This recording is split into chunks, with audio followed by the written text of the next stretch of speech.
Madalas sumakit ang ulo ko nung bata ako. At sa sobrang sakit, nagpapaikot-ikot na ako sa kama.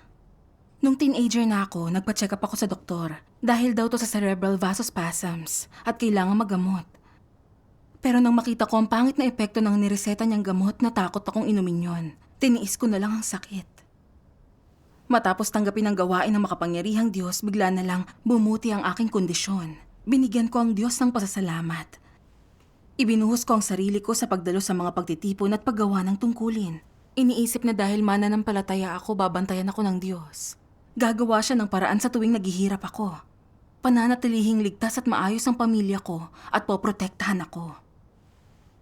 Kalaunan, nagbitiw ako sa trabaho para gawin ang aking tungkulin. Mabilis na, lumipas ang ilang taon sa ganong paraan, habang ginagawa kong tungkulin ko.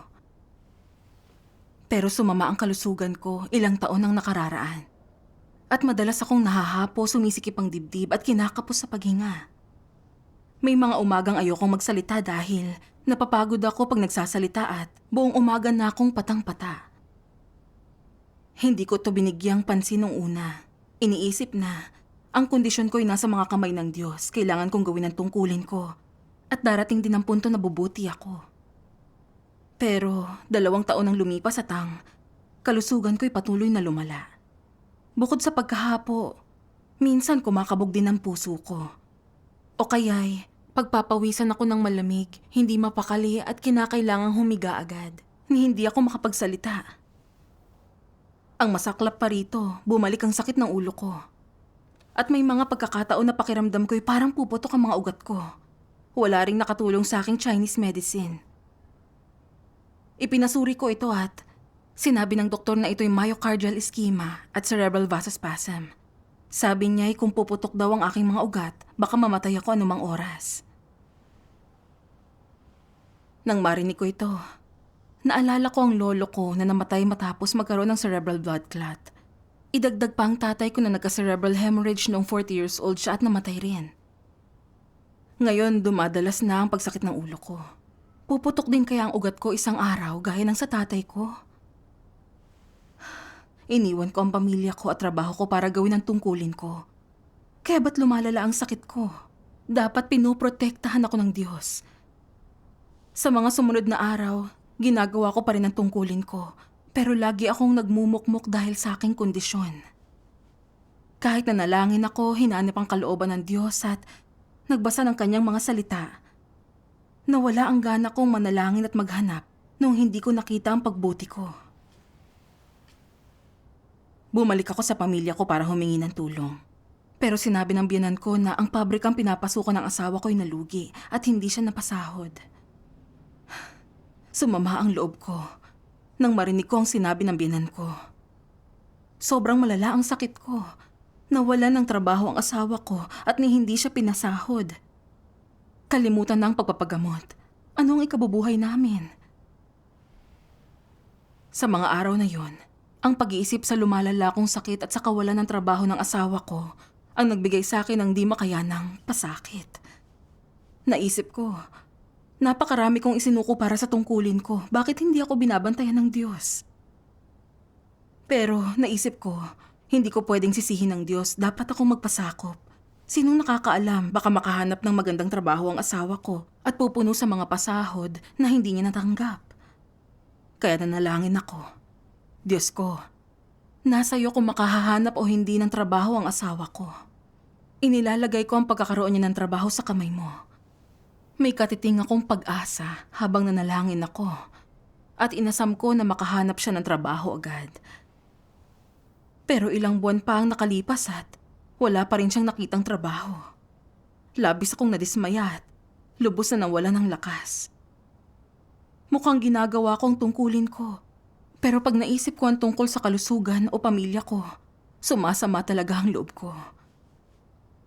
May mga pagkakataong mas nagawa ko sana ng maayos ang tungkulin ko kung mas pinagsikapan ko ito. Pero may isip ko, ay, pwede na siguro yan. Anong buti ang maidudulot nito kung mas pagsusumikapan ko ito? Kung kaya, nawala ang sigasig ko sa tungkulin na meron ako dati. Mabagal ang pag-unlad sa trabahong pinamamahalaan ko at wala akong motibasyon na tulad ng nakasanayan. Nung nakita ko ang mga kapatid na nagkaproblema, di ko naramdamang gusto kong mangialam at tumulong. Ang negatibo at pabaya kong pamamaraan ay nakaapekto sa gawain ng iglesia. Pero sa puntong yun, manhid na ako kaya di ko to pinagtuunan ng pansin. Sister, paano mo napabuti ang iyong kalagayan? Oo nga. Oo nga. Napakamiserable ko sa nangyayari sa pamilya ko. Kaya nanalangin ako sa Diyos. Diyos ko, matagal-tagal na rin akong miserable. Alam kong mali ito. Lagi akong humihingi sa'yo, humihingi ng mga pagpapala. At ang puso ko ay wala rin sa aking tungkulin. Alam kong dapat akong magpasakop, pero hindi lang ako basta makabitiwat. Di ko alam kung paano malalampasan ang lahat ng to. Pakiusap, gabayan mo ako na maunawaan ang iyong kalooban. Salamat sa Diyos. Hindi nagtagal matapos ang panalangin yun, isang sipi ng mga salita ng Diyos ang sumagi sa isip ko. Sa kabuuan ng gawain ng Diyos, mula pa sa simula, nagtakda na ng mga pagsubok ang Diyos para sa bawat tao o maaari ninyong sabihin bawat sumusunod sa Kanya. At iba-iba ang bigat ng mga pagsubok na ito. May mga taong nakaranas ng pagsubok na maitakwil ng pamilya nila. May mga nakaranas ng pagsubok na masasamang kapaligiran. May mga nakaranas ng pagsubok na maaresto at mapahirapan. May mga nakaranas ng pagsubok na maharap sa mga pagpipilian. May mga naharap sa mga pagsubok na pera at katayuan. Sa pangkalahatan, bawat isa sa inyo'y naharap na sa lahat ng uri ng mga pagsubok. Bakit ganito kung gumawa ang Diyos? Bakit niya tinatrato ang lahat sa ganitong paraan? Anong klaseng resulta ang hinahanap niya? Narito ang puntong nais kong iparating sa inyo. Nais makita ng Diyos kung ang taong ito ang uri na may takot sa Kanya at umiiwas sa kasamaan. Ang ibig sabihin nito ay, na kapag binibigyan ka ng Diyos ng isang pagsubok at inihaharap ka sa ilang sitwasyon, layo niyang suriin kung isa kang taong may takot sa Kanya at umiiwas sa kasamaan o hindi. Amen. Napagtanto kong ang Diyos ay iniiba-iba ang gawain at nagtatakda ng sitwasyon para sa lahat. Nais niyang makita ang kanilang mga saloobin sa iba't ibang sitwasyon at kung matatakot sila sa Diyos at iiwas sa kasamaan. Tama. Naging panggising ito sa akin. Patuloy na lumalala ang sakit ko. Ang asawa ko'y nawalan ng trabaho at walang pinagkakakitaan. Ang lahat ng ito'y may pahintulot ng Diyos. Tama. Dapat akong magpasakop, hanapin ang katotohanan at matuto ng isang aral. Pero hindi ko hinahanap ang kalooban ng Diyos o iniisip kung paano ba magpapatotoo. Sa halip, ako'y nalumbay at dumaing. Hindi ba't paglaban yun sa Diyos? Naisip ko si Job na may napakaraming alagang hayop at mga kayamanan na nanakaw lahat tapos nabalot ang pigsa ang katawan niya. Pero hindi niya kailanman sinisi ang Diyos. Kundi dumapa siya, sinasabing, si Jehovah ang nagbigay at si Jehovah rin ang nag-alis. Purihin ang pangalan ni Jehovah. Ang pananampalataya niya ay tunay na pananampalataya. Oo. Habang iniisip ang karanasan niya ay napahiya ako. Hindi siya nakapagbasa ng maraming salita ng Diyos. At sa harap ng napakalaking pagsubok, napanatili pa rin niya ang pananampalataya niya. Pero kada araw, tinatamasa ko ang patnubay at pagtustos ng mga salita ng Diyos at wala pa rin akong tunay na pananampalataya o pagpapasakop. Ang sakit ko at kawalan ng trabaho ng asawa ko'y iniwan akong nalulumbay. Napakaswail ko talaga. Ginagamit ng Diyos ang mga pagsubok para ibunyag ang ating kadawian. Kung hindi, kailan may hindi natin makikilala ang mga sarili natin. Tama yan. Noon din, nanalangin ako sa Diyos ng may pagpapasakop, handang magsisi at humingi ng kaliwanagan para makilala ko ang aking sarili. May dalawang sipi ng mga salita ng Diyos ang nabasa ko na gusto kong ibahagi ngayon. Magaling.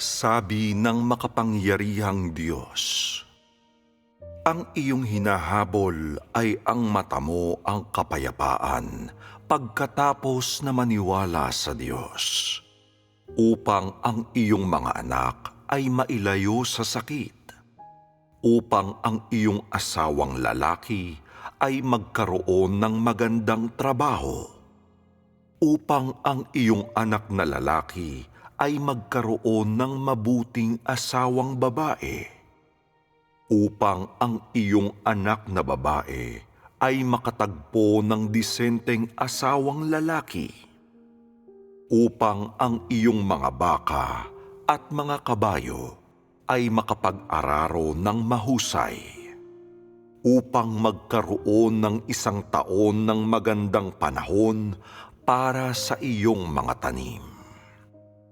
Ito ang iyong hinahanap. Ang iyong hinahabol ay para mabuhay lamang ng maginhawa, upang walang mga aksidenteng dumating sa iyong pamilya, upang ang hangin ay lampasan ka lamang, upang ang iyong mukha ay hindi mabahira ng dumi, upang ang mga tanim ng iyong pamilya ay hindi bahain, upang ikaw ay hindi maapektuhan ng anumang sakuna, upang mabuhay sa pag-iingat ng Diyos, upang mabuhay sa isang maginhawang tirahan. Ang duwag na kagaya mo, na palaging naghahabol sa laman, mayroon ka bang puso? Mayroon ka bang espiritu? Hindi ka ba isang hayop? Ibinibigay ko sa iyo ang tamang daan nang hindi humihingi ng anumang kapalit. Gayunman ay hindi ka nagsisikap. Isa ka ba sa mga naniniwala sa Diyos? Alin sa paniniwala mo sa Diyos? Talaga bang inihandog mo na ang iyong buhay? Kung dinanas ninyo ang mga pagsubok na kagaya ng kay Job, wala ni isa man sa inyong sumusunod sa Diyos sa kasalukuyan ang makapaninindigan. Lahat kayo ay babagsak at mayroon sa simpleng pananalita na isang gamundong pagkakaiba sa pagitan ninyo at ni Job. Sa kasalukuyan, kung kalahati sa inyong mga ari-arian ang sinamsam, mangangahas kayong ikaila ang pag-iral ng Diyos. Kung ang inyong anak na lalaki o babae ay kinuha mula sa inyo, magtatatakbo kayo sa mga lansangan na sumisigaw ng napakasama. Kung ang iyong tanging paraan para kumita ay wala ng patutunguhan, makikipagtalo ka sa Diyos. Itatanong mo kung bakit ako nagsabi ng napakaraming salita sa simula upang takutin ka. Walang bagay na hindi ninyo pangangahasang gawin sa gayong mga pagkakataon. Ipinakikita nito na hindi kayo nakatamo ng anumang tunay na pagkaunawa at walang totoong tayo. Amen. Inihayag ng mga salita ng Diyos ang kalagayan ko. Wala akong bahid ng pag-aalinlangan. Mistulang ginagawa ko ang tungkulin ko araw-araw. Pero kinikimkim ko ang mga nakamumunging motibo sa puso ko. Na dahil ginagawa kong tungkulin ko, dapat ingatan ng Diyos ang kalusugan at pamilya ko at dapat maging maayos ang takbo ng lahat. Nang hindi na ibigay ang mga hinihiling ko at napanghimasukan ang mga interes ko, nagsimula kong sisihin ng Diyos. Para sa kalusugan kong di bumubutit sa asawa kong wala pa ring trabaho. Paano ito naiba mula sa pagnanais na makipagtalo sa Diyos? Sa puntong yon na pagtanto ko na ang pananampalataya ko'y bunsod ng pagnanasa sa mga pagpapala. Nanampalataya lang ako para sa mga ito. Huwag gumawa ng walang gantimpala. Ang tao'y para sa sarili niya, bahala na ang iba. Ang mga ito ang ipinamuhay ko. Ginamit ko sa Diyos ang isang makamundong, transaksyonal na pananaw. Ginamit siya at ginamit ang tungkulin ko para makamit ang layunin kong makakuha ng mga pagpapala. Nakikipagtawaran ako sa Diyos. Dinaraya siya at nilalabanan siya. Totoo yun. Dinala ako ng Diyos sa sambahayan niya. Laging dinidilig at tinutustusan ng mga salita niya upang makamit ko ang katotohanan at mapalaya mula sa aking mga satanikong disposisyon at maligtas. Pero sa halip na pag-isipan kung paano hahanapin ang katotohanan, nagiging mapagkalkula ko at dinadaya ang Diyos. Sinisi ko siya nang di ko nakamit ang ninanasa ko. Nakapangihilakbot ako't hindi karapat-dapat mamuhay sa harap niya.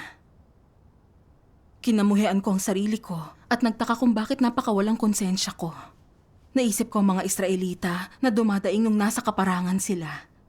Hindi nila pinasalamatan ng Diyos sa pagliligtas sa kanila sa taga-Ehiptong Faraon, kundi sinisis siya dahil wala silang makaing karne sa kaparangan. Nahinimok siyang pawalan ang kanyang galit at sabihin, sila'y hindi magsisipasok sa aking kapahingahan. Sa katapusan, namatay sila sa kaparangan. Ayon sa matuwid ang disposisyon ng Diyos, ang mga karaingan ko'y dapat umani ng kaparusahan niya sa akin. Pero hindi binawi ng Diyos ang buhay ko. Sa halip, hinatulan at binigyang liwanag niya ako para makita ang mga maling pananaw ko tungkol sa pananampalataya at ang intensyon kong makamit ang mga pagpapala niya. Binigyan niya ako ng pagkakataong magsisi. Ito ang pag-ibig at pagliligtas niya sa akin. Salamat sa Diyos. Ito'y nakatutulong sa aking mas maunawaan ang sarili ko. Madalas ko ring sinusubukang ipagpalit ang tungkulin ko para sa biyaya. Ito'y pakikipagtawaran sa Diyos, paggamit at pagdaya sa Kanya. Tama. Kung wala ang pagsusuri mo, hindi ko sana nakita kung gaano to kaseryoso. Tama yan. Lalo pa akong nagbasa ng mga salita ng Diyos na nakatulong sa aking mas makilala ang sarili ko. Magaling. Sabi ng makapangyarihang Diyos, hindi man sabihin ng kanilang bibig, sa panahong unang magsimulang maniwala ang mga tao sa Diyos, maaaring iniisip nila sa kanilang puso na gusto kong mapunta sa langit, hindi sa impyerno. Gusto ko hindi lamang ako ang mapagpala, kundi ang buong pamilya ko. Gusto kong kumain ng masasarap na pagkain, magsuot ng magagandang damit, magtamasa ng magagandang bagay. Gusto ko ng isang mabuting pamilya, isang mabuting asawa at mabubuting anak. Sa huli, gusto kong mamuno bilang hari. Lahat ay tungkol sa gusto nila. Ang disposisyon nilang ito, ang mga bagay na iniisip nila sa kanilang puso, ang labis-labis na mga hangaring ito, lahat ng ito ay kumakatawan sa kayabangan ng tao. Paano ko ito nasasabi? Lahat ay nakasalalay sa katayuan ng mga tao. Ang tao ay isang nilalang na nagmula sa alabok. Binuo ng Diyos ang tao mula sa luwad at hiningahan siya ng hininga ng buhay. Gayon ang abang katayuan ng tao. Subalit humaharap pa rin ang mga tao sa Diyos at humihingi ng ganito at ganoon. Napakawalang dangal ng katayuan ng tao. Hindi siya dapat magbuka ng bibig at humingi ng anuman sa Diyos. Kaya ano ang dapat gawin ng mga tao?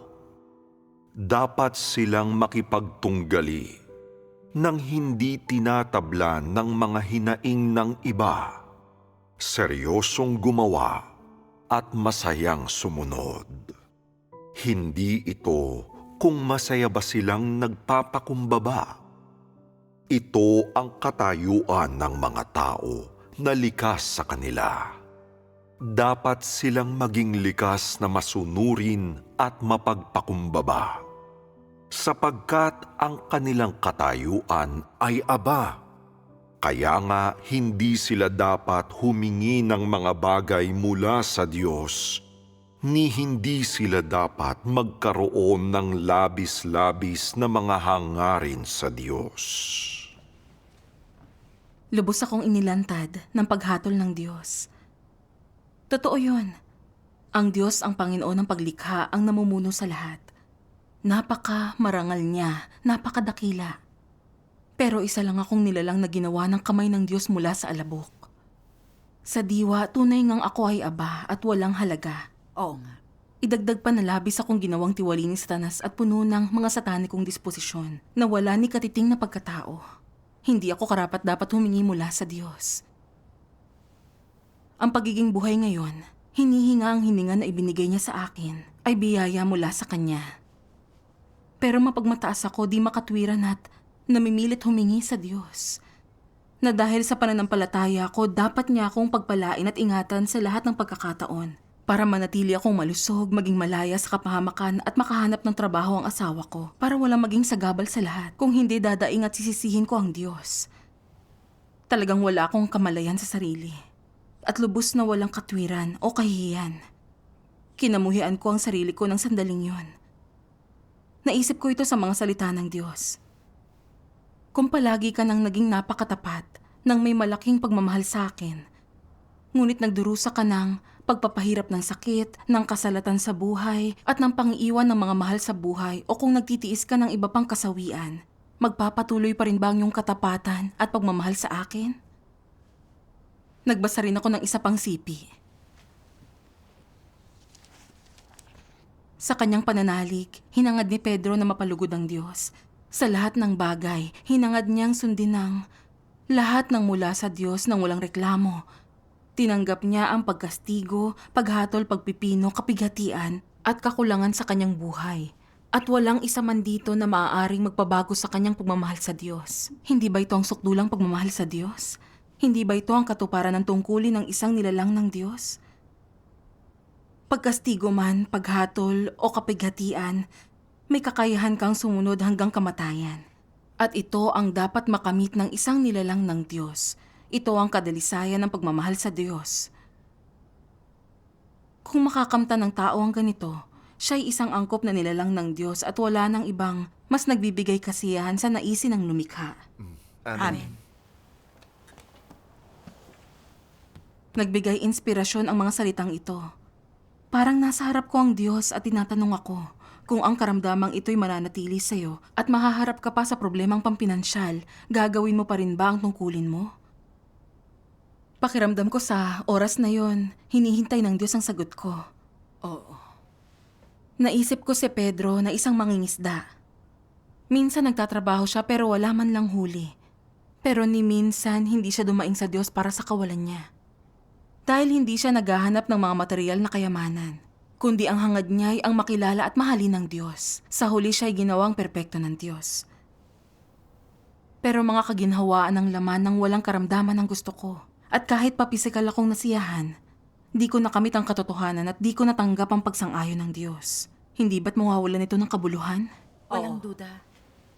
Halimbawa na lang ang mga hindi mananampalataya, hinahabol nila ang salapi at mga pisikal na kasiyahan. At kahit nasa kanila na ang lahat ng gusto nila, wala silang pananampalataya o katotohanan. Ang buhay nila'y hungkag at puro pasakit. Kapag dumating ang kalamidad, susuko sila rito na tumatangis at nagangalit ang mga ngipin. Tama. Kahit na nagkukulang ako ng ilang material na bagay sa buhay ko, kasama ko ang Diyos at ang mga salita niya ang gumagabay at nagtataguyod sa akin. Kung mauunawaan ko ang katotohanan at may sasabuhay ang wangis ng tao, mabibigyan ako noon ng higit na kaligayahan kaysa anumang halaga ng salapi. Tiyak na tiyak. Tama, totoo yun. Kaya tahimik akong nanalangin sa Diyos. Diyos ko, gumaling man ako o hindi, dumating man sa buhay ko ang 100 palabas dito, handa akong magpasakop sa pamumuno at mga pagsasaayos mo at gawin ang tungkulin ko. Hindi na ako makikipagpalitan sa'yo. Amen. Amen. Pakiusap, bigyan mo ko ng lakas para makatayo akong saksi para sa'yo. Pakiramdam ng puso ko'y napuno ito ng liwanag at galak matapos ang panalangin ko. At parang napakalapit sa akin ng Diyos. Salamat sa Diyos. Kahit naghirap ka ng kaunti, nauunawaan mo ang ilang katotohanan na tunay na nagbago, ang pananaw mo tungkol sa paghahangad. Oo. Ito'y tunay na pagpapala ng Diyos. Salamat sa Diyos. Salamat sa Diyos. May nabasa pa akong sipi ng salita ng Diyos na nagbigay sa akin ng landas ng pagsasagawa. Sabi ng makapangyarihang Diyos, Anumang pagsubok ang sumapit sa iyo, kailangan mong ituring ito bilang isang pasaning bigay sa iyo ng Diyos. Sabihin ng ang ilang tao ay may matinding karamdaman at hindi matiis na pagdurusa. Ang ilan ay nahaharap pa sa kamatayan. Paano nila dapat harapin ang ganitong uri ng sitwasyon? Sa maraming pagkakataon, ang mga pagsubok ng Diyos ay mga pasaning ibinibigay niya sa mga tao. Gaano man kabigat ang pasaning ipinagkaloob sa iyo ng Diyos, iyon ang bigat ng pasaning dapat mong isagawa, sapagkat nauunawaan ka ng Diyos at alam niya na kakayanin mo iyon. Ang pasaning bigay sa iyo ng Diyos ay hindi hihigit sa iyong tayog o sa mga limitasyon ng iyong pagtitiis. Kaya walang duda na makakayanan mong tiisin iyon. Anumang uri ng pasanin ang ibinibigay sa iyo ng Diyos. Anumang uri ng pagsubok, tandaan mo ang isang bagay. Nauunawaan mo man o hindi ang kalooban ng Diyos at nililiwanagan at tinatanglawan ka man o hindi ng banal na espiritu kapag ikaw ay nananalangin. Dinidisiplina o binabalaan ka man ng Diyos sa pagsubok na ito o hindi. Hindi mahalaga kung hindi mo ito nauunawaan. Basta't hindi ka tumitigil sa pagganap sa tungkuling dapat mong gampanan at tapat mong natutupad ang iyong tungkulin, malulugod ang Diyos at maninindigan ka sa iyong patotoo. Kung sa iyong pananampalataya sa Diyos at paghahanap sa katotohanan, nasasabi mong anumang karamdaman o kasuklam-suklam na pangyayari ang itulot ng Diyos na sumapit sa akin, anuman ang gawin ng Diyos, kailangan kong sumunod at manatili sa aking lugar bilang isang nilalang. Bago ang lahat, kailangan kong isagawa ang aspetong ito ng katotohanan. Ang pagsunod. Ipinatutupad ko ito at isinasabuhay ang realidad ng pagsunod sa Diyos. Bukod pa rito, hindi ko dapat isantabi ang inatas sa akin ng Diyos at ang tungkuling dapat kong gampanan. Kahit sa aking huling hininga, kailangan kong manatiling tapat sa aking tungkulin. Hindi ba ito pagpapatotoo? Kapag mayroon kang ganitong uri ng pagpapasya at ganitong uri ng kalagayan, nagagawa mo pa bang magreklamo tungkol sa Diyos? Hindi. Hindi mo nagagawa. Amen. Ang pagmumuni-muni rito ay nakatulong sa aking makita na ang karamdaman ko at ang masasamang pangyayari sa tahanan namin ay mga bagay kung saan dapat akong magpasakop at dapat kong tunay na tanggapin. Oo. Bumuti man ang kalusugan ko o gaano man ito lumala. Dapat patuloy ko pa rin gawin ng maayos ang tungkulin ko at magpatotoo para sa Diyos. Salamat sa Diyos. Matapos nun, nakikibaka pa rin ako sa sakit ko at walang nagbago sa tahanan namin. Pero wala na akong sama ng loob.